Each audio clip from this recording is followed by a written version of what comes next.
ஒரு முதியோர் இல்லத்துக்கு சென்று அங்குள்ள நிர்வாகியிடம் கொஞ்ச நேரம் பேசிக் கொண்டிருந்தேன்.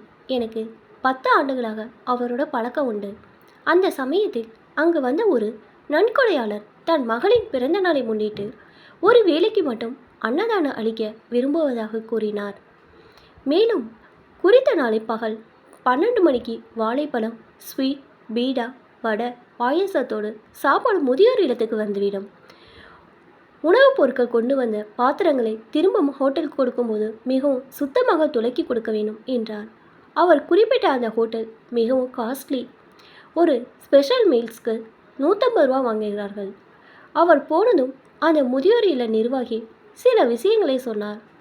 பெரும்பாலான முதியோர் இல்லங்களில் சொந்தமாக சமையல் கூடவும் சமைப்பதற்கு ஆட்களும் உண்டு.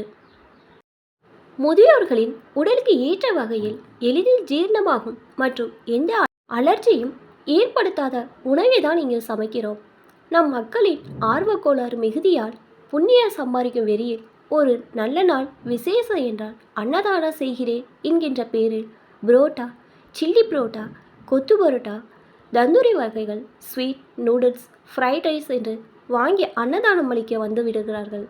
70 வயது பாட்டிக்கு இங்கு சாம்பாரில் போடும் பருப்பே ஜீரணமாகாமல் அசிடிட்டி பிரச்சனையாகிறது. குழைந்து போன சாதமும் இட்லி சாம்பாரில் ஊற போட்டு கரைத்து குடிக்க பெரியவர்களுக்கு புரோட்டாவும் சிக்கன் குருமாவும் கொடுத்தால் என்ன ஆகும்?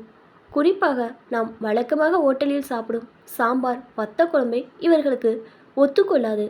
ஹோட்டல் சாப்பாடையெல்லாம் 40 வயசு வரை உள்ள ஆட்களுக்கு தான்.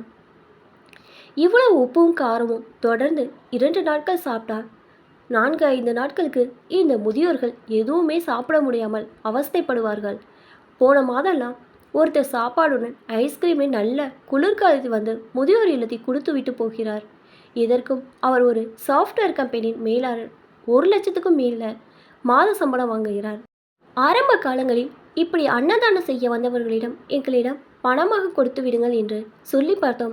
சிலர் மல்லிகை பொருட்களாக வாங்கி கொடுத்தார்கள். ஆனால் பலரும் அவர்கள் கண்முனே எல்லாம் நடக்க வேண்டும், அவர்கள் கையால் 4 பேருக்கு உணவு பரிமாற வேண்டும் என்று அடம் பிடிக்கிறார்கள். பணமாக நேரடியாக கொடுக்கவோ அல்லது மல்லிகை பொருட்களை நாங்கள் வெளியில் விற்றுவிடுவோம் என்று தவறாக எண்ணி பலரும் முன்வருவதில்லை. ஒரு முதியோர் இல்லத்தில் சாப்பாடு செலவுக்கு நிகராக மருத்துவ செலவும் உண்டு. கட்டணமே இல்லாமல் ஒரு சேவை போல் இங்குள்ள முதியோர்களுக்கு அடிப்படை பரிசோதனை செய்ய சில நல்ல மருத்துவர்கள் இருப்பதால் தான் கொஞ்சமாவது சமாளிக்க முடிகிறது. ஹோட்டலில் ஒரு நபருக்கு 100 ரூபாய்க்கு மேல் ஒரு சாப்பாடு செலவாகிறது.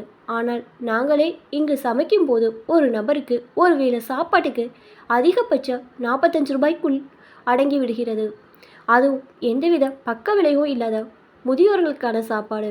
ஒருவர் முதியோர் இல்லத்துக்கு கொடுக்கும் பணம் என்பது பல செலவுகளுக்கு உதவும். மருத்துவம், போர்வை, சோப்பு, எண்ணெய், பல்பொடி, கிருமி நாசினி, உடை, கட்டிட, தோட்ட பராமரிப்பு, ஊழியர்கள் சம்பளம், முடி திருத்துவோர் சம்பளம் என்று. ஒருவன் பசியில் இருப்பதை விட கொடுமையான விஷயம் நாம் கொடுத்த உணவு செரிக்காமல் சாப்பிட்ட உணவு வெளியேற முடியாமல் அவஸ்தைப்படுவதுதான். ஆர்வ கோளாறில் புண்ணிய சம்பாதிக்க ஆசைப்பட்டு பெரும் பாவத்தை தேடாதீர்கள்.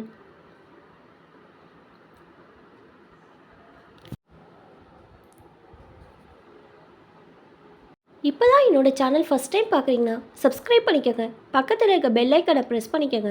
அப்போ தான் நான் ஒவ்வொரு தடவை வீடியோ போடும் போதும் உங்களுக்கு நோட்டிஃபிகேஷனில் வரும். தேங்க்ஸ் ஃபார் வாட்சிங்.